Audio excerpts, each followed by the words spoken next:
Hi all எல்லாருக்கும் வணக்கம். இன்னைக்கு நம்ம டே 5 ஓட weight gain challenge வீடியோ தான் பார்க்க போறோம். weight ஏத்தணும்னா கண்டிப்பா ரொம்ப ஹெல்தியான ஃபுட்டாவே எடுத்துக்கணும். ஆக்சுவலா பாத்தீங்கன்னா வீட்ல செஞ்சு சாப்பிடுங்க ரொம்ப நல்லது. மார்னிங் எழுந்ததும் ஃப்ரெஷ் அப் ஆயிட்டு ஒரு கிளாஸ் அளவுக்கு தண்ணி எடுத்துக்கிட்டு மார்னிங் ஒரு கிளாஸ் இல்லனா 2 கிளாஸ் அளவு தண்ணி குடிச்சிருங்க. பால் எதுமே நான் குடிக்கலங்க. சோ ரொம்ப லேட் ஆயிடுச்சு பையனுக்கு ஸ்கூல் அனுப்பணும்ன்றதனால ஒரு 100 கிராம் வேர்க்கடலையை நல்லா வறுத்து எடுத்துட்டேன். அது நல்லா அரைச்சி சட்னி மாதிரி எடுத்துர்க்கேன். மார்னிங் பிரேக்ஃபாஸ்ட்டுக்கு பாத்தீங்கன்னா வேர்க்கடலை சட்னியும் 2 தோசையும் சாப்பிட்டேன். ஆக்சுவலா பாத்தீங்கன்னா டெய்லி வந்து ஒரு தோசை தான் சாப்பிடுவேன். பட் ஆனா வந்து பால் குடிக்காதனால ரொம்ப பசி எடுக்க ஆரம்பிச்சிருச்சு. அதனால 2 தோசை சாப்பிட்டுட்டேன். வேர்க்கடலையில அதிகமான சத்து இருக்குன்னு நான் சொல்லியிருக்கேன். பட் அதை நீங்கள் வந்து கடைகளில் வந்து வேர்க்கடலை பர்ஃபி இந்த மாதிரி சாப்பிட்றத விட வீட்டில் கொஞ்சம் ஹெல்த்தியாக சட்னி இந்த மாதிரிலாம் செஞ்சு சாப்பிட்லாம்.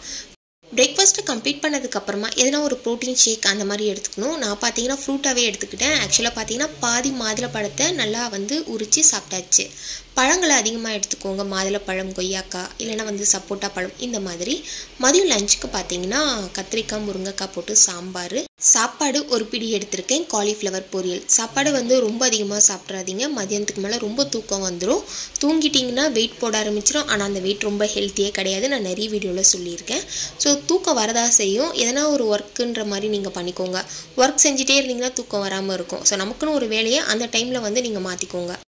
சாப்பிட்டு முடிச்சதுக்கப்புறமா என் ஹஸ்பண்ட் கிட்டே கேட்டிருந்தேன். சரி ஓகேன்னு சொல்லி ஒரு 3 ஐஸ்கிரீம் வாங்கிட்டு வந்தார். எனக்கு, என் பையனுக்கு, பாப்பாவுக்கு. லஞ்ச் முடிச்சுட்டு ஒரு ஐஸ்கிரீம் மட்டும் சாப்பிட்டுட்டேங்க. ஈவினிங் டைம் பார்த்தீங்கன்னா ஒரு 4 o'clock ஆகிடுச்சு. பட்டாணி வந்து நல்லா அவிச்சு வச்சுருக்கேன். பட்டாணி வந்து கொஞ்சம் நல்லா வந்து வேக வச்சு எடுத்துக்கலாம். பட்டாணியை ரொம்ப வந்து வேக வைக்காதீங்க. கொஞ்சமாக வெந்தாலே போதும். நான் வந்து பார்த்தீங்கன்னா கொதிக்க வச்சு எடுத்துப்பேன். இல்லைனா இந்த மாதிரி வந்து ஒரு விசில் விட்டு எடுத்துருவேன். ஈவினிங் ஸ்நாக்ஸ்க்கு ஒரு கைப்பிடி அளவுக்கு பச்சை பட்டாணியை வேக வச்சு சாப்பிட்டாச்சு. நைட்டு டின்னருக்கு பார்த்தீங்கன்னா சப்பாத்தி, உருளைக்கிழங்கு குருமா. எனக்கு ரொம்ப பிடிக்கும். என் பையனுக்கும் ரொம்ப பிடிக்கும். ஸோ டின்னரும் பார்த்தீங்கன்னா ஃபுல்ஃபில் ஆகிடுச்சு.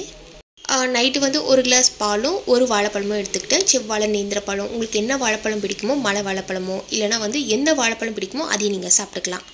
இன்றைக்கி டே 5ல் நான் எடுத்துக்கிட்ட ஃபுட்டை பற்றி உங்கள்கிட்ட ஷேர் பண்ணிக்கிறதுல ரொம்ப ஹாப்பி. இந்த வீடியோ பதிவு உங்களுக்கு பிடிச்சிருந்ததுன்னா நம்ம சேனலை மறக்காமல் சப்ஸ்கிரைப் பண்ணிவிடுங்க. அப்போ தான் நான் போடுற வீடியோட நோட்டிஃபிகேஷன்ஸ் உங்களுக்கு உடனுக்குடன் நோட்டிஃபை ஆகும். நீங்களும் வீடியோ தொடர்ந்து பார்க்கலாம். தேங்க்யூ.